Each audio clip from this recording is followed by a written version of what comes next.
It's about 3-month review time. I'm not really going to do a review on it because I haven't really ridden it any since the last review I did on it. I'm assuming it's all the same. I'm actually taking it for a ride because Ashley and I have a couple pretty big things coming up, and I want to make sure that her bike is still good, everything's good on it before we do them. We actually are going to the track. Both of us are signed up for track day coming up in a week. So we're doing track day in a week. And then about a month from, not even a month after that, we are going out to the Smoky Mountains. Tail of the Dragon, Terrahola Skyway, Devil's Triangle, the Rattler. Gonna ride all those rides. So we're staying out there for a little over a week, and then we're coming back, and then it'll be back to normal for us for a while. But anyway, so that's why I'm taking her bike out, just to test it out, make sure everything feels good, nothing's going wrong with it, you know, just normal stuff. Ashley, being a new rider, doesn't really know what to listen for or check for or feel or anything like that. So, and then I'm going to, at the end of this video, I'm actually going to put Ashley on a Q&A basically, because I wanted her to do a review on her own bike and ride around with the camera like I'm doing right now. But she is nervous and says she doesn't know what to say and stuff like that, which I get it. New rider doesn't know a lot about her bike, actually. So I'm going to do Q&A with her and ask her some questions. So anyway, I'm going to shut you off right now. I'll do a little videoing while I'm riding because I'm going to take it out to the twisties. Alright, so everything feels good. I adjusted her brake a little bit. She's obviously used up her brake pad some and had to take it from a 1 to a 2 on the adjuster there, I believe is what it said. I didn't really look at it, I just turned it. But just 1 notch to get the brake lever to be out a little bit. The first time I hit the brakes, I about squished my fingers because I only used my middle finger to hit the brakes. So, but it only took 1 to get it out where it needed to be. So let's talk about the 2 big things that Ashley and I have coming up. So the first big thing is track day. And that's next week. Now, the reason we're signed up for track day is because of our big trip coming up out in the Smoky Mountains. Ashley wants to learn how to corner better and how to body position, all that kind of stuff. Just the stuff you'd learn at the track, right? That's going to help her on the street. We're both signed up for the Heart class, which is the beginner class, because I have never been to this track, which is Hallett in Tulsa, or not Tulsa, but in Oklahoma. I've never been there, so I have to take the class 2, and then they'll obviously, if they figure that I'm good enough, they'll move me up, or they'll leave me where I'm at if I'm not good enough. We'll see. And then, obviously, Ashley's a beginner. But that's the reason why we're signed up for it, is she wants to learn how to corner better and stuff, because out in North Carolina, Tennessee, it's all corners. Way sharper than our twisties we have here. I mean, we have nice twisties here, but it's a lot sharper out there. So, that leads us to the second big thing, our trip out to the Smoky Mountains, which is coming up in a month. I believe we're leaving on the 9th. So, that's a pretty big deal. Let's rewind a year. My trip to the Smoky Mountains last year is what got Ashley wanting to ride motorcycle herself. She wanted, well, basically she saw everything from the trip and she's like, I want to go with next year. And I told her, well, you better start riding. And she was like, no, I just want to ride with you. And I said, that isn't going to happen, because I am not going to have somebody on the back of my bike that's unpredictable, making it even harder for me to navigate out there, because it is not a place to go and not have your full attention. So she did. She got her endorsement and she is ready to rock. And she's been riding really well. She could go out there now and still ride better than half the people that go out there, because of me taking her on the twisties around here all the time. So those are the 2 big things that are coming up and the reason why we're doing our stuff. and that's it. And as far as the bike goes, this is the longest ride I've taken it on, and it's actually really comfortable. You know, it's obviously not a dragster, it's not a powerhouse, I got it up as fast as I could basically on the highway, and it was like 102 miles an hour with my 230-pound body on it. Now I'm sure if you're lighter it would go faster, but that's what I got it up to. Anyway, so, and we'll talk to Ashley a little more about that too. I think she's starting to realize that, you know, it doesn't have a lot of power, so I mean there are situations where she would like it to have more power. Most situations it's fine. In the twisties it's fine. But on the highway, trying to get around somebody or whatever, it gets a little tricky. So, anyway, I'm going to shut you guys off. And we will catch Ashley and get some Q&A from her. Okay, so let's see here. Ashley's had the bike 3 months. Oop.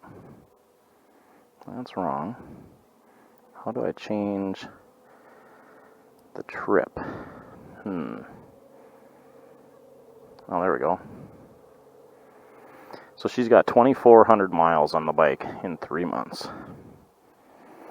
Not bad for a beginner.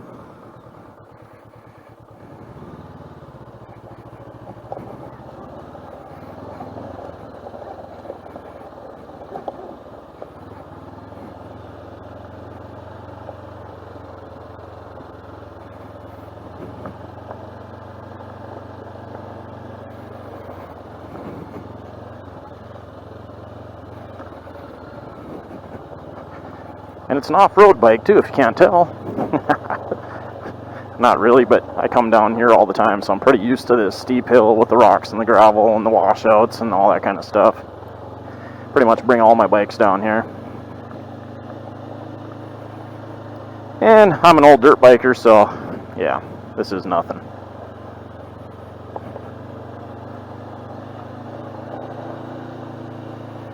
Gotta do what you gotta do to get some good pictures, right? Alright, man, this corner is kind of dangerous, but... Alright guys, as promised, we got Ashley here to talk about her CB500F, 2021 model. So Ashley, what can you tell us about the CB500? I like it more and more every day. It's a lot of fun. Okay, and do you like it better than your VFR that you used to have? So much better than the VFR. And why do you like it better than the VFR? Because it's not as heavy. I like the seating position on it better. It's not as on my wrists. And is it the center of gravity that makes it not be so top heavy? Yeah, it was top heavy. Yep. It's not The as top V4 heavy. was a lot more top heavy than the old twin cylinder. So I can hold it up better. And the CB500 is a lot easier to pick up. I can tell you that from experience. Yeah. But I've only had to pick it up once. Yep. So we put frame sliders on it because we figured she would drop it at least once, and she did. And basically just broke the tip of her clutch lever off, and that's the only damage that happened to the bike. So the frame sliders did their job. So what have you been doing with your CB500? We've been doing with it, riding it. Riding it where though? In the twisties that are around here, over in Missouri, over in Arkansas, on some twisties. In the Ozarks, yep. She's basically been riding twisties ever since she started riding, so she's kind of got an advantage over a lot of people that she's learning how to actually ride instead of just going straight down the road and knowing how to go straight down the road. It's a big difference in riding twisties and riding straight down the highway. Yeah. Or riding around, tooling around town. I mean, it's a whole different monster. So, Ashley, have you had any close calls on your bike at all? A few, I guess. Like what? What happened? I don't know. I can't think of any off the top of my head. I guess none of Did them you almost go in the super ditch scared once? the crap out of me. Or twice? Maybe. And did scare the crap out of you? Maybe. Yeah. So I've got to find the footage, but there was one time in the twisties up in Missouri in the Ozarks, and Yeah. the road is probably the most like riding out in the Smoky Mountains as you can get. I mean, it's a very, very curvy, twisty road, and it was on a uphill curve where it kind of, at the very top of the hill, it curves to the left, and there was a bump in the middle of the curve, and she hit that bump, and it made her bike kind of jump a little bit, and it scared her, and she panicked and hit the brakes and stood the bike up and almost went into the ditch instead of continuing to ride it. So she learned from that. But I didn't go in the ditch. Nope, she was like an inch away from going in the ditch, and and she was a little upset at first, but she's been riding really good since then. She had another situation where she went a little wide in the corner and touched the mustard, but she got it back under control immediately and got it back in her lane. So she learned, and that's good. So considering she just started riding basically this spring, she's doing very well. Now, as far as the CB500 goes, how tall are you, Ashley? 5'4". And can you flat foot your bike? I guess not with both feet at the same time. That's what I'm saying. You can't put your feet down flat foot, No. can you? You have to ride it how? 1 foot. 1 foot down. Yep. So for any of you shorter riders, women or men, even if you take it from Ashley, who was very adamant about finding a bike that she could flat foot when she first started riding, now she doesn't need to at all. She's very comfortable doing 1 foot down, and almost all dirt bike riders, that's what they do, because dirt bikes are so tall, and it's just a way better way to ride. So There's a learning curve. there is. I mean, everyone thinks they need to have both feet down, but you don't, especially if you have a bike that isn't that heavy that you can hold up with 1 foot. Exactly. So how about power wise? Does the CB500 have enough power for you? For the most part, a few times when I've been trying to pass on 2 lanes, I've wished that it had a little more get up and go, that it would go faster, but I mean, it does the job. It does good. Yeah, so that's the only thing that I'd say, like when I ride it too, is it's great up to 80 miles an hour. The bike is plenty powerful up to 80 miles an hour. Over 80, it takes a while to climb, and pretty much any of your bikes that are 500 cc's or smaller are going to be that way, unless you do modifications to them. But it's a bike that's really, it does really well in the twisties. It does really well around town. It's probably not going to be the best bike to take on super long highway runs where the speed limit might be 80 miles an hour even on the interstates. So it's it is one of those things that if you are going to buy it for that, you might want to look into getting exhaust and getting some things done to it to make it just a little bit more peppy. And it'll do it fine. And it gets great gas mileage. What kind of gas mileage were you getting last time we were out? About 70 miles a gallon. Yep, so she was getting 70 miles to the gallon, and I was getting 47 with my CB1000. That's because I was just idling around in high gear the whole time. But anyway, so overall, are you glad that you bought the CB500, or do you wish you would have bought something a little bigger? No, I'm glad that I got it. I think that it has been way less intimidating to me and has made it a lot easier and more fun to learn on. Yep. And do you think you've learned enough to where you need a bigger bike now? I don't think I necessarily need a bigger one. Yeah, oh, that's good. She doesn't. I mean, like I said, it's until she starts actually maybe commuting and stuff, she doesn't need a bigger bike. I mean, it's great for her right now. And like, we live out in the country, so if she had to commute back and forth to work, her work actually isn't that far. She could do it pretty easily. But if she was having to go into Tulsa, which is the closest big city around here, it's about 35 miles and the speed limit's 70. So I mean, it would do okay, but I mean, it'd be one of those deals where it'd be at the top of its limits. So that's one thing to think about when you're buying the bike. If you're an inexperienced rider, it's going to be a great bike and it'll take you a while to outgrow it. But if you're an experienced rider, it's going to be more for tooling around town and stuff. Now, I'd ride the thing all the time if I was just riding it in town, like say go 5-6 miles to work and back. Perfect bike for that. Nimble, agile, I mean, great. So anyway, if you guys have any more questions or comments, please comment below.